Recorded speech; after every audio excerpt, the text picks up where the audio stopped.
যিকোনো এটা জাতিৰ বাবে যুৱশক্তি হৈছে প্ৰাণশক্তি স্বৰূপ আৰু এখন সমাজ আৰু দেশৰ বিকাশত যুৱশক্তিৰ অৱদানৰ প্ৰয়োজন।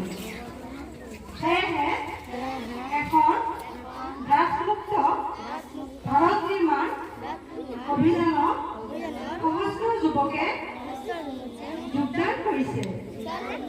দেশৰ এই প্ৰত্যাহ্বান গ্ৰহণ কৰি সম্প্ৰতি ভাৰত অভিযানত ঐক্যমুক্ত হৈছোঁ আৰু কেৱল সমাজ পৰিয়াল বন্ধুৱেই নহয়, আমি নিজেও ড্ৰাগছমুক্ত হ'ব লাগিব, কিয়নো পৰিৱৰ্তন আমাৰ নিজৰ পৰা আৰম্ভ হ'ব লাগিব।